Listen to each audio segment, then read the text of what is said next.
बिहार शिक्षक बहाली जो कि बीपीएससी के माध्यम से आयोजित किया गया, इसमें व्यापक पैमाने पर फर्जीवाड़ा हुआ है और इस फर्जीवाड़ा का जो है कि जांच उच्च स्तरीय होनी चाहिए। कौन कौन पदाधिकारी इसमें शामिल हैं, कौन ऐसे सत्ताधिकारी हैं जो इस फर्जीवाड़ा को करने में और बिहार में शिक्षक बहाली की प्रक्रिया में सेंध मारने का काम किया है। कहने के लिए जो है कि सच्चाई और सादगी का चोला ओढ़ करके बीपीएससी के माध्यम से जिस प्रकार से फर्जी शिक्षकों की नियुक्ति हुई है, वह एक चिंतन का विषय है और वह जो है कि एक जांच का भी विषय है। क्या आप इस फर्जीवाड़ा के लिए सीबीआई जांच की मांग करते हैं? यदि आप फर्जीवाड़ा के खिलाफ हैं तो इस वीडियो को जन जन तक साझा कर दीजिए। इसमें जिस प्रकार से फर्जीवाड़ा हुआ है उसकी जानकारी तमाम लोगों को हो सके। चलिए, आज जो ताजा जानकारी निकलकर सामने आई है वह है कटिहार जिले से जो फर्जी अभ्यर्थी पकड़ा है उसका पोल खोलने जा रहे हैं। उन्होंने जो बयान दिया है उसको हम दिखाने जा रहे हैं और फिर जिस प्रकार से बीपीएससी के अधिकारी कहा करते थे कि कहीं से कोई तरह की जो है कि फर्जीवाड़ा नहीं हुआ है, तो ये किस प्रकार का मामला है, इन तमाम चीजों पर बात करेंगे। उससे पहले नमस्कार, मैं हूं हरे कृष्ण प्रकाश और आप देख रहे हैं साहित्य आजकल। साहित्य आजकल का मतलब ही है सच्चाई, वह सच्चाई जो जाननी आपको है बेहद आवश्यक। चलिए करते हैं सीधे मुद्दे की बात, लेकिन कहेंगे चैनल पर नए हैं तो सब्सक्राइब कर दीजिएगा, अपने तमाम साथियों तक साझा कर दीजिएगा इस वीडियो के लिंक को और साथ ही साथ अपने स्टेटस पर भी इस लिंक को लगा दीजिएगा ताकि एक उच्च स्तरीय जांच हो सके, लोगों तक यह जानकारी पहुंच सके कि देखिए किस प्रकार से बिहार में शिक्षक बहाली की प्रक्रिया एकदम रॉकेट के स्पीड में कराई गई और उस कराने के दौरान न जाने कौन कौन से ऐसे लोग हैं जिन्होंने अपनी रोटियां सेकी हैं। चलिए करते हैं सीधे मुद्दे की बात। साथियों, जैसा कि आप सभी जानते हैं कि बिहार में शिक्षक बहाली की लगातार प्रक्रिया चल रही है। टीआरई 1, टीआरई 2, अब टीआरई 3 भी आयोजित होने जा रही है। किंतु इस क्रम में जो टीआरई 1 और टीआरई 2 में सिलेक्ट हुए जो कैंडिडेट कह लीजिए या कह लीजिए कि जो पास करके अब शिक्षक बन गए हैं, उसमें कई सारे ऐसे शिक्षक हुए जो कि फर्जी शिक्षक निकले। अब फर्जी शिक्षक कैसे निकले मैं आपको बताता हूं।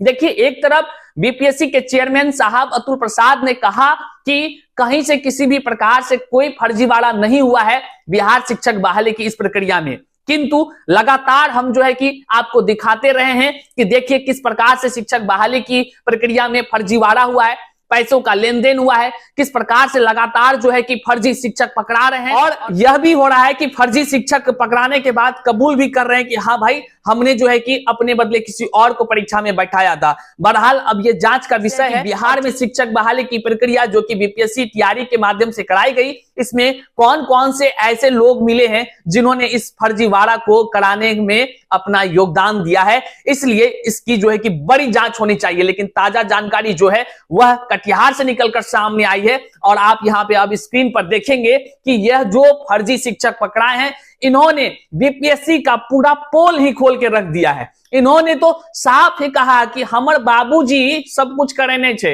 हम कुछ नहीं करने चाहिए। इन्होंने जिस प्रकार से सारी बातों को कहा है वह तो बीपीएससी और जो है कि अभिभावक दोनों को हैरत कर देने वाला है और जितने शिक्षक अभ्यर्थी हैं वो हंस भी रहे होंगे और हंसेंगे भी देख करके, लेकिन कहीं ना कहीं अपने आप को वो ठगा हुआ महसूस करेंगे क्योंकि आज योग्य शिक्षक अभ्यर्थी अपने घर में बैठे हुए हैं, आज गिड़गिड़ा रहे हैं, आज वो दिन रात एक कर रहे हैं, आज वो संघर्ष कर रहे हैं, उनका सुनने वाला कोई नहीं है। किंतु आज देखिए असफल शिक्षक अभ्यर्थी जो कि कहीं से शिक्षक योग नहीं है, आज वह जो कि फर्जी शिक्षक के रूप में बहाल हो गया और इस बीपीएससी के टीआरई के माध्यम से पास होकर के वह नियुक्ति पत्र भी ले लिया, विद्यालय भी ज्वाइन कर लिया और देखिए शिक्षक भी बन गया। बाहर जमाना, वहां रे सिस्टम, वहां रे जितने जो भी सत्ताधिकारी हैं जिन्होंने भी इस प्रकार का फर्जीवाड़ा किया है, बहुत खूब भाई, तूने अपने बिहार को संवारने का काम किया है।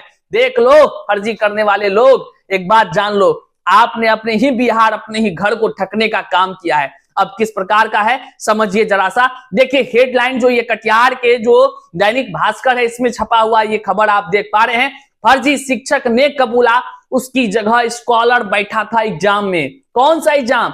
वही एग्जाम जिसके बारे बीपीएससी के पदाधिकारी कहते थे कुछ नहीं फर्जी हुआ है हमारे में, कहीं से कोई तरह का इधर उधर नहीं हुआ है। आखिर कहां गया वो सिस्टम जो कि सीसीटीवी लगा था, कहां गया वो बायोमेट्रिक? सब में कोई ना कोई तो निश्चित रूप से मिला हुआ पदाधिकारी है जो कि नहीं पकड़ सका। ऐसे कोई एक मामला नहीं है, ये कई सारे फर्जी शिक्षक पकड़ाए हैं। अब देखिए जो कटिहार का मामला है, अब आप पूरा अच्छा से इसको समझ सकेंगे। बायोमेट्रिक में अंगूठे का सत्यापन नहीं हुआ तो भागे शिक्षक, खदेड़ कर पकड़ा, खदेड़ कर मतलब दौड़ करके पकड़े हैं। दंडाधिकारी बोले फर्जी शिक्षक ने अपना अपराध किया स्वीकार। तमाम चीजों को देखेंगे। ये जो मामला है पहले ये देख लेते हैं फर्जी शिक्षक कैसे पकड़ाए। बीपीएससी के द्वारा दूसरे चरण में चयनित टीआरई 2, पहले तो टीआरई 1 का फर्जी शिक्षक को आप देख रहे थे, लेकिन अब आप टीआरई 2 का फर्जी शिक्षक को देखिए। बीपीएससी के द्वारा दूसरे चरण में चयनित शिक्षकों के पदस्थापन के बाद चल रहे थंब इम्प्रेशन और चेहरा मिलान सत्यापन के दौरान उस समय अफरा तफरी मच गई, जब एक शिक्षक का सत्यापन के दौरान जो है चेहरा और अंगूठा नहीं मिला तो वह भागने लगा। शिक्षा विभाग के कर्मी भी भागते हुए शिक्षक को दौड़ते हुए खदेड़ कर पकड़ लिया। मामला अनुमंडल कार्यालय परिसर स्थित शिक्षा विभाग के स्थापना कार्यालय का है। फिलहाल सत्यापन स्थल पर मौजूद उक्त फर्जी शिक्षक को शिक्षा विभाग के कर्मी ने मौजूद दंडाधिकारी सुभाष कुमार सिंह को सुपुर्द कर दिया। उक्त फर्जी शिक्षक की पहचान, हाँ अब समझ लीजिए ये व्यक्ति कहां का है। उक्त जो फर्जी शिक्षक की पहचान मधुबनी जिला के फूलपरास थाना अंतर्गत, मधुबनी जिला के फूलपरास थाना अंतर्गत सुगापट्टी निवासी ओंकार नाथ भिंडवाड़ा के रूप में हुई है। जो फर्जी शिक्षक पकड़ाए हैं वह भैया मधुबनी जिला के और मधुबनी जिला के फूलपरास थाना के अंतर्गत सुगापट्टी निवासी ओंकार नाथ भिंडवाड़ के रूप में हुई है इसकी पहचान। और ओंकार नाथ भिंडवाड़ जी हैं जिन्होंने फर्जी तरीके से इस शिक्षक बहाली की प्रक्रिया में सेंध मारा और जो है कि शिक्षक भी बन गए, ट्रेनिंग भी कर लिए, और यही नहीं वो जाकर के अब विद्यालय में पढ़ा भी रहे थे। अब आगे जब आप देखिएगा आपका दिमाग निश्चित तौर से यह कहेगा कि भैया इस बिहार में तो काम करने वाले लोग जो आम काम करते, जिसको कि शिक्षा से कोई लेना देना ही नहीं, वे लोग बीपीएससी पास कर जा रहे हैं, तो हम लोग जो शिक्षित वर्ग हैं, जो केवल और केवल अपना जीवन समर्पित कर रखे हैं शिक्षा के क्षेत्र में, केवल ये कि हमको शिक्षक बनना है, वो लोग क्यों नहीं पास कर रहे हैं।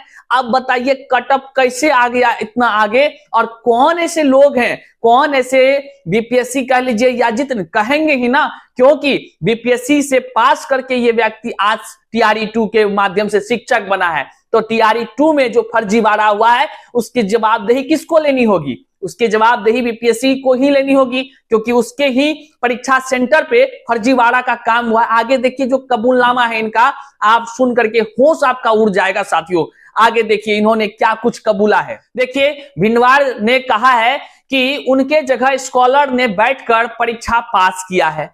उस समय वे मुंबई में कपड़ा फैक्ट्री में काम कर रहे थे। देखिए मजदूरी कर रहा है ये आदमी, कपड़ा फैक्ट्री में मजदूरी कर रहा है।